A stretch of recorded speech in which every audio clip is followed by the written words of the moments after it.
Hello বন্ধুরা, যখন আমরা শিলং ঘুরতে গিয়েছিলাম তখনকার এই ভিডিওটি আপনাদের সঙ্গে শেয়ার করছি। এটা শিলংয়ের একটি হোটেলের রুমে। খুব সকালে ঘুম থেকে উঠে স্নান সেরে রেডি হয়ে নিচ্ছি।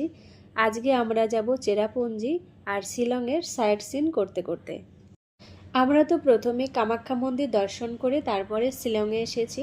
তো দেখুন আমি কিন্তু রেডি হয়ে গেছি আর আমরা এখন চলে এসেছি শিলংয়ের সেন্টার পয়েন্ট, আর এটাকে বলে কিন্তু শিলংয়ের প্রাণ কেন্দ্র।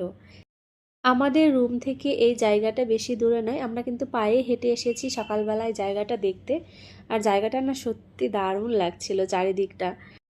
এখন আমরা সবাই এখানে একটু ফটোশ্যুট করে নিচ্ছিলাম। তারপরে আমাদের সকালবেলা ব্রেকফাস্ট করা হয়নি, সেই জন্য এখন ব্রেকফাস্ট করতে আসলাম। আর এটা একদম আমাদের রুমের সামনের রাস্তাতেই দেখি অনেক রকমের খাবারের দোকান বসেছে। তো তার জন্য আমরা এখান থেকে সকালবেলা ব্রেকফাস্টটা সেরে নিচ্ছিলাম। আমার ছেলে খাচ্ছিল পুরি আর সবজি, আমরাও খেয়েছি। তারপরে এটা একটা নতুন জিনিস, তার জন্য ট্রাই করলাম। ওটা ছিল সুজি দিয়ে তৈরি করা, তো বেশ ভালোই লাগছিল খেতে। এখন আমরা আসলাম শিলং পিক। এখান থেকে পুরো শিলং শহরটা খুব সুন্দর দেখা যায় উপর থেকে। আর এটার দুই সাইডে দুটো ওয়াচ টাওয়ার আছে।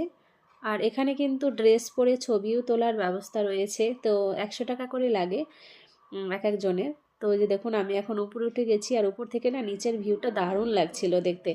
আর সকালবেলা রোদ্দুরটা পড়েছে, আকাশটা একদম পরিষ্কার ছিল বলে এতটা সুন্দর লাগছে দেখতে। আর মেঘলা ওয়েদার থাকলে অতটা ভালো দেখা যায় না। মনে হচ্ছে সারাটা দিন এখানেই বসে বসে তাকিয়ে থাকি, কোনো খাওয়া দাওয়া কিছুই লাগবে না। শিলং পিকে আসতে হলে আলাদা করে টিকিট কেটে তারপরে আসতে হবে। মানে যে সমস্ত পার্সোনাল গাড়ি হোক, রিজার্ভ গাড়ি, সেইগুলো কিন্তু এখানে আসে না। তো তারপরে চলে আসলাম আমরা এলিফ্যান্টা ওয়াটারফলস দেখতে।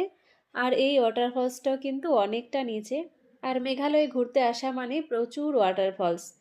তো আর ওয়াটারফলসে যেতে গেলে তো নিচে নামতেই হবে, আর নামার সময় তো বেশ ভালো লাগে, কিন্তু ওঠার সময় বোঝা যায় যে কতটা কষ্ট হচ্ছে। তো যাই হোক, ঘুরতে আসলে তো কষ্ট একটু হবে, তবুও এতটা ভালো লাগে কি বলবো। আর আমি কিন্তু এই জায়গাটাতে প্রথম আসলাম। এর আগে কে কে গেছেন মেঘালয় ঘুরতে একটু কমেন্ট করে জানাবেন। তো দেখুন আমরা কিন্তু একদম নিচে চলে এসেছি। আর এই ওয়াটারফলসটার সামনে কিন্তু আমাদের প্রধানমন্ত্রী নরেন্দ্র মোদীর ছবি আমি দেখেছি। তো তখন ভাবতাম যদি কোনো দিন যেতে পারি। তো যাই হোক, অবশেষে আমিও আসতে পেরেছি, আমার হাজব্যান্ড নিয়ে এসেছে ঘুরতে। এই পাতাগুলো না হয়েছিল জলের পাশে, আর খুব সুন্দর লাগছিল দেখতে। তো আমি তো পুরো হাঁপিয়ে গেছি উপরে ওঠার সময়। আর এখানে না প্রচুর দোকান ছিল চারিদিকে, খুব সুন্দর সুন্দর ব্যাগ ছিল, কিন্তু এত দাম কিছুই নেওয়া হয়নি। তো আপনাদের যদি এরকম মিনি ব্লগ দেখতে ভালো লাগে অবশ্যই কমেন্ট করবেন। তো দেখা হচ্ছে আপনাদের সঙ্গে অন্য একটা মিনি